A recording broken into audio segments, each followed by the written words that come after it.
नाजरीन 89 न्यूज़ के साथ मैं आपको मेज़बान हुमा खान। नाजरीन कहते हैं कि उसके दर पर वही जाता है जिसको वो बुलाता है। तो आज मेरे साथ एक ऐसी ही शख्सियत मौजूद है जिन्होंने सारी ज़िंदगी अपनी मेहनत मजदूरी में गुजारी, एक मिस्त्री बन के गुजारी। लेकिन एक ख्वाहिश थी, एक दिल में हसरत थी कि अल्लाह का घर देखें, वहाँ पर जाएं। और फिर अल्लाह ताला ने इनकी ऐसी सुनी कि अब ये हर दूसरे महीने जो हैं वो जाते हैं और खाना काबा से होकर आते हैं। और उसके अलावा ज़ियारत भी बहुत सी चीज़ों की इन्होंने की, और बहुत सी चीज़ें ऐसी भी हैं जो इन्होंने अपने घर में भी लोगों के लिए रखी हैं कि लोग आएँ और ज़ियारत करें। और एक पौधा भी है जो ये वहीं से लाए थे और यहाँ पर इन्होंने इसको लगाया 5 साल के बाद आज ये आपके सामने है। ये सारी कैसे एक मतलब कि बड़े अमीर लोग होते हैं जो कि उम्रा नहीं कर पाते हैं, हज नहीं कर पाते हैं, अल्लाह का घर देखने की हसरत रह जाती है। और एक मिस्त्री जिसकी ज़िंदगी ऐसे बदली, तो आइए ज़रा इनसे बात कर लेते हैं। जी अस्सलाम वालेकुम। जी बेटा, क्या हाल है? ठीक है आप? अल्हम्दुलिल्लाह। जी बेटा, अंकल जी, मुझे पहले तो ये बताएं कि ये सब कुछ अचानक कैसे हुआ? मतलब हम अपनी सारी ज़िंदगी जो है वो कमाने में लगा देते हैं, लेकिन इतने पैसे नहीं जोड़ पाते कि हम उम्रा कर लें। पहली बात तो बेटा ये है, ये सब मेरे रब करीम का और मेरे आका करीम का करम। किसी के बस की बात नहीं है, ये वहाँ पैसों से नहीं जाया जाता। कोई कहता है ना मेरे पास पैसे और मैं जा रहा हूँ, खुदा की कसम वो गलत कह रहा है। पैसों वाले भी रह जाते हैं, वो मालिक है, क्योंकि मेरा रब भी करीम है और मेरे आका भी करीम है। वो जब चाहे, जिसको चाहे, जिस हालत में चाहे वो बुला ले। मैं अभी थोड़े दिन पहले, अभी मुझे 1 माह नहीं हुआ वहाँ से आए, तो मैं थोड़े दिन पहले का एक छोटा सा वाक़या आपको बताता हूँ कि मैं अक्सर रूम लेता हूँ शेयरिंग में काफ़ी लोग होते हैं, कोई बत्ती बुझाने वाला होता है, कोई लाइट में सोने वाला है, कोई अंधेरे में सोने वाला है। तो मुझे बड़ा, मैं एंजॉय करता हूँ, उनसे बातें करता हूँ, कैसे आए, क्यों आए, मुझे शौक भी है। तो एक बिल्कुल यंग लड़का, 26 साल की उम्र, तो रात के 2 बजे ना वो आया, उसने लाइट जलाई, तो मैं जाग गया। तो वो मैंने पूछा, मैंने कहा बेटा क्या हाल है? कहते अंकल मैं उम्रे के लिए आया हूँ माशाल्लाह, तो मुझे कुछ बताएंगे, मैं पहली मरतबा आया हूँ। मैंने कहा शायद अल्लाह पाक ने इसीलिए मेरे साथ वाला बेड खाली किया हुआ था बताने के लिए, क्योंकि ये मेरी एक ड्यूटी है, अल्लाह करीम ने एक ड्यूटी लगाई हुई है। मैंने उसे बताया, सुबह वो उम्रा कर आया, अल्हम्दुलिल्लाह उम्रा करके आया। तो मैंने उससे छोटा सा एक इंटरव्यू किया, जैसे आप मुझसे पूछ रहे हैं ना। मैंने उससे पूछा बेटा कहाँ के हो? कहता मैं अबू धाबी में होता हूँ। मैंने कहा बेटा करते क्या हो? कहता मेरे पास एक गाड़ी है मर्सिडीज, तो मैंने होटल में लगाई हुई है। मैंने कहा 26 साल की उम्र है आपकी, यंग है आप माशाल्लाह, गाड़ी भी ठीक है, पैसे भी ठीक कमा रहे हैं, तो इधर उम्र का ख्याल कैसे आ गया, इधर कैसे आ गया? तो वो कहने लगा ये मालिक का करम है, मैंने तो सोचा भी नहीं था। तो मैंने कहा कैसे है, मुझे थोड़ा सा बताओ, क्योंकि ये एज नहीं है इधर आने वाली, फिर दुबई की रौनकें, अबू धाबी की रौनकें छोड़ के तो उम्रा करना। तो कहता है बात ये है कि एक सऊदी फैमिली थी, वो इधर आई थी सैर वगैरह के लिए अबू धाबी में, तो मेरी उनके साथ गाड़ी बुक थी।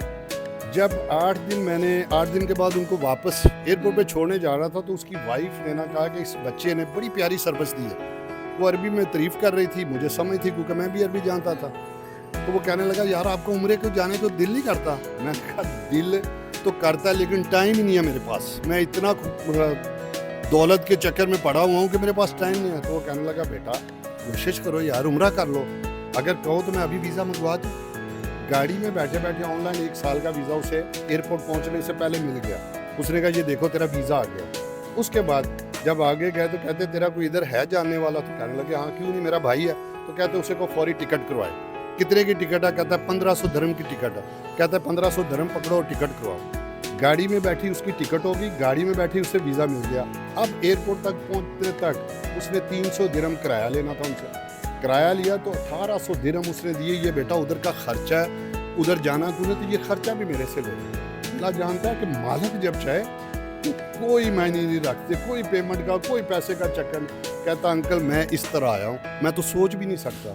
तो इसी तरह बेटा वो करीम है, वो जब भी कर्म करता है, मुझे नहीं पता कैसे होता है, ये मेरा रब जानता है और मैं जानता हूँ, बाकी किसी को बताने की मुझे ज़रूरत नहीं है।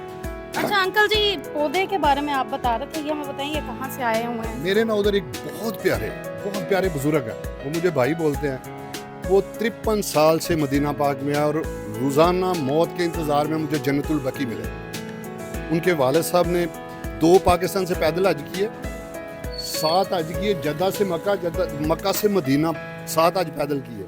वो जन्नतुल बकी में दादाजी, दादी, नानी सब जन्नतुल बकी में, और बाबा जी 53 साल से जन्नतुल बकी की आस में उधर बैठे हुए। मुझसे बड़ा प्यार करते हैं, मैं अक्सर उन्हीं के पास रहता हूँ। अल्लाह करीम का इतना करम है कि मेरे पास अल्हम्दुलिल्लाह इस वक्त मदीना पाक के घर की चाबी मेरे पास है। जब भी वो बुला लेते हैं तो अल्लाह जानता है मेरे गर्मियों के और सर्दियों के कपड़े उधर ही पड़े हुए, टैक्सी पकड़ता हूँ और अपना जाकर घर खोल लेता हूँ।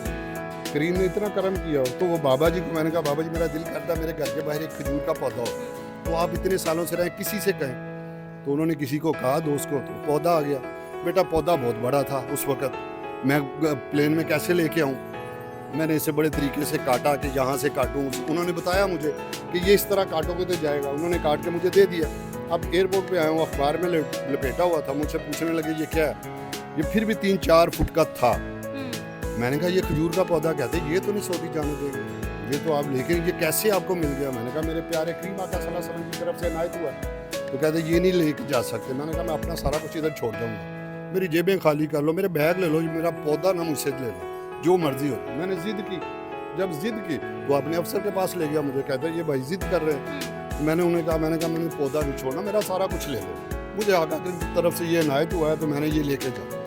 वो देख के ना तो खुश हुआ, तो कहने लगा आपकी मोहब्बत देख के मेरा भी दिल करता है ये पौधा पाकिस्तान जाए, लेकिन जैसे आप लेके जाना चाह रहे हैं ऐसे जाएगा नहीं, अब मुझे दे दें, मैं इसको आपको एयरपोर्ट पे मिल जाएगा। मैं डर गया, मैंने कहा ये मुझसे लेना चाह रहे हैं, मुझसे ना सिर्फ लेना चाह रहे हैं। मैंने कहा नहीं, मैंने कहते नहीं, अल्लाह जानता है, आप उम्रे से आए हैं, आप मेरे बड़े हैं, तो आपको पौधा एयरपोर्ट पे मिलेगा, उससे पहले नहीं, और मिल जाएगा, ये मेरा आपसे वादा है। तो अल्हम्दुलिल्लाह इधर एयरपोर्ट पे आके मिल गया। फिर हमने दुरूद शरीफ पढ़ के आबे जमजम नीचे डाल के, कहने लगे थे ये होगा नहीं। मैंने कहा नहीं, वो करीम है जिन्होंने दे दिया है ना, वो परवान भी चढ़ाएंगे। तो अल्हम्दुलिल्लाह ये परवान चढ़ गए। तो अंकल जी ज़रा आप हमें वो भी ज़ियारत करवा दें जो आपने अपने घर में। अल्हम्दुलिल्लाह उस करीम का करम है। हाँ जी। ये मदीना पाक से ये जालियों को सफाई करते हैं इससे। तो मेरे एक बहुत प्यारे दोस्त थे, उन्होंने ये मुझे मदीना पाक में गिफ्ट किया। ये भी इसी तरह, ये कुंदुई है जिससे गुलाफ़े काबा को सिया जाता है। तो अल्हम्दुलिल्लाह ये इस मर्तबा तकरीबन आज से 6 माह पहले ये भी अल्लाह पाक ने, और ये खास कर ये कारपेट जो है ना, हाँ जी।